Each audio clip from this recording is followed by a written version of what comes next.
Hey everyone, welcome to another edition of MOE'S Toy Room, come from Myron Tours, and today we're going to take a look at from Hiya Toys. Here comes the Texas Chainsaw Massacre's Leatherface. This is the Slaughterhouse edition for ages 15 and up, not intended for children under 3 years old due to choking and small hazards.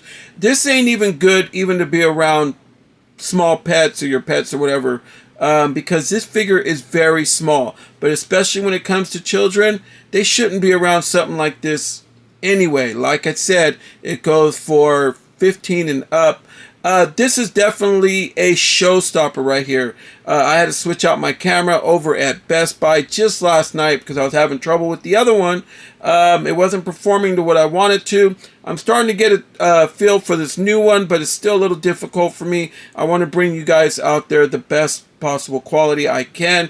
But here we are. Hiya Toys Leatherface. This is a good test right here. You can see him kicking back behind his window, paying locked in his plastic prison as he tends to bring a chainsaw, two alternate hands, and a bloodied up head that he took off, and it also has an alternate hand hooked up to it. It also brings a stand.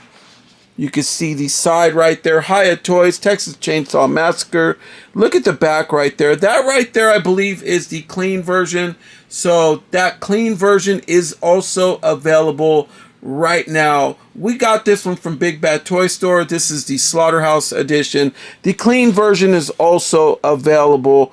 And soon to be available is the Jessica Biel remake one. The one that Jessica Biel was in. They also did that figure, and it should be shipping out anytime soon. Also, Entertainment Earth is has this up as a pre-order, so I don't know if they are sending these out right now, but I know Big Bad Toy Store has them in stock right now. Alright folks, first off, tail of the tape, our Leatherface is checking in slightly under 4.5 inches, but over 4 1/4, so he's right in the middle there, and he's more like around 11.5 centimeters. All right, so this Leatherface is super nice. He tends to have a really nice wash with blood on him. Very good looking piece. You can see his face there, how that looks. This figure's small, so it tends to bring a lot to the table though. He does have articulation. I like the way that they gave him his original necktie from the original movie. Looks real good. You can see that it's a soft molded plastic. Also, this is a harder soft molded plastic, but not too hard, but just enough just to give him that look and feel. Everything from the boots looks right on the money to the laces. You can see they're in there. They did a fantastic job. Even on that boot is covered with grime and just dirt and everything. One boot is inside the pant leg while the other one is out. This guy has been busy. You could clearly see right there he does have blood all over his hands and up his arms. I wish they would have put more maybe up on the arms a little bit right there, because you know when you fire up the chainsaw, you know it's gonna go like towards you, like up. It's gonna spray. So yeah, if they would have put a little bit more up like that, it would have been a lot better. But yeah, it's just so odd because he has a lot of blood and stuff right here, but there is none on the feet. So his, yeah, so they could have added a little bit more blood. But I do like the way that apron looks. Looks fantastic. His mask looks fantastic. The actual color of what he is wearing looks just amazing. Look at that. Look how nice that coloring looks. Like the browns mixed with the darker browns and the grays and the blacks. Everything's mixed together. There's some bronze that's up in there. I like that. And they left the apron like this, so it's not really attached to really anything. But this is embedded in him. So this right here, and they put a soft molded plastic for his tie just in the back, but the actual rest of the tie is actually molded into him. So you can see that right there. All right, folks, so we're going to leave our Leatherface right here, and I'm going to show you what he brings. So he tends to bring a stand. The stand's really nice. I like the way that it looks. I like the coloring. Yeah, I wish there would have been some blood on there. You know, maybe it would have dripped onto it. But due to the fact that he might have just got home and walked in, he might have walked into a cleaner part of the house that didn't have that much blood on the floor, and you get this.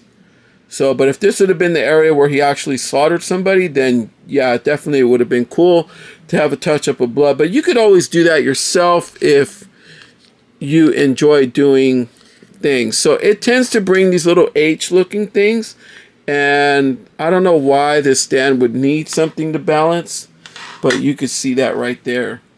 Maybe it's just a stabilizer. I don't know why. It just stands on its own. So, but it's cool that they gave it a stand. So, also he tends to bring the young lady's head who he butchered in the movie. So, and it has an alternate hand hooked onto the top of the head. So you would just plug that beauty away, and then you could see the stump on the bottom with some blood. They could have added a little bit more, especially on the neck part. Really dirtied it up, made it up to her face right there on the Slaughterhouse edition. Because, yeah, he took her freaking head off, man. But yet all the rest of her face is clean. So, but yeah, they did a good job with the hair, though, and the actual look of the actress. They almost nailed it. I think if they'd have gave her, like, darker eyebrows, because she had, like, really beefy eyebrows, it would have really made this piece look exactly like her. So, but it also brings two alternate hands. These are the closed hands, and these hands are super small, you know. So yeah, they're the closed hands, and I just threw one on the floor there. Okay, and then he also brings a chainsaw. So this chainsaw is really nice. I love the way that this looks. Everything is just right on the money. You can see the chain, the blood. This saw has seen some better days, let me tell you. But this is his weapon of choice right here, the chainsaw. Alright, folks, so it's review time. Figure does, head looks down, looks up, hits that Michael Myers. Very good. As far as getting it to spin around, it's going to be a little tough with his hair in the back because it drapes down. But yeah, arms do go up, hit 90 very easily. You could get the arms to easily spin around if you really wanted to. Pardon my big beefy fingers. There is no bicep swivel on this at all. It does have double jointed elbows, and the hand just popped off, but it goes right back in. But it has a little articulation in the hand, and you can get the hands to move around. No, his forearm does not have any swivel or rotation either. Same thing with the other arm. You can see that. Okay, and then I'm going to have to, I'll lift this thing to show you his little belly right there. But he also has rotation right here. And then he also has it at the waist. So he does have some ab crunch to him. But here's a real funny part. I'll turn this around to show you. On this area right here, look at this. See the legs? How they're like kind of in the joint, and you can kind of move them around to pose them. Yeah, it's a little odd. I've never had nothing really like this. So keep on notice on that. Double jointed knees. Same as that one. Yeah, this guy's very flexible. So with that hip movement that they gave him, I don't know if that's a new thing or what. And then one foot goes down super good. The other one not too much, because this is the one that the pant leg is embedded in the boot. So, and you can get the feet to move around and rock around a little bit. And there is our review for Leatherface. Alright, folks, so here's our Leatherface, how he looks on stand with head in hand, chainsaw in hand. Yeah, everything pops together, so you shouldn't have any trouble with this figure, other than the fact that it's super small.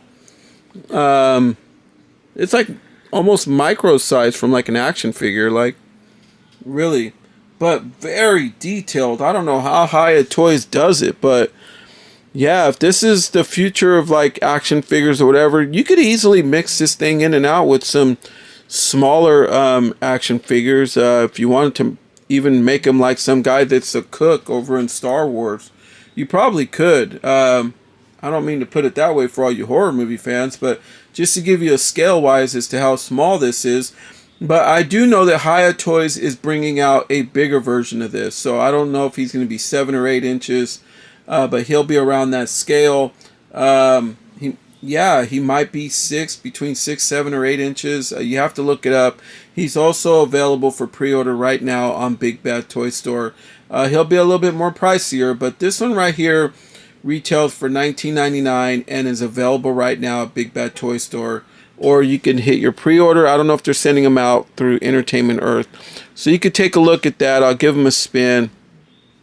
Look how that looks, folks. I'm liking this. My first ever Hiya Toys review. I can't wait to get the Jessica Biel remake version of this. And also I want to tell you that I do have the brand new Trick or Treat Studios Jessica Biel, the Texas Chainsaw Massacre Leatherface mask. And it's here. And I'm going to review it very soon. So which leads us to this. If you're a horror movie fan, it's a no-brainer. We could be the spot for you. So make sure that you're subscribed to the channel. Hit that bell for notifications so that way you don't miss another video that's coming your way. Like, comment, and most importantly, folks, subscribe to this channel. Help keep Moe's Toy Room afloat. And from Moe's Toy Room to yours, everyone, good night.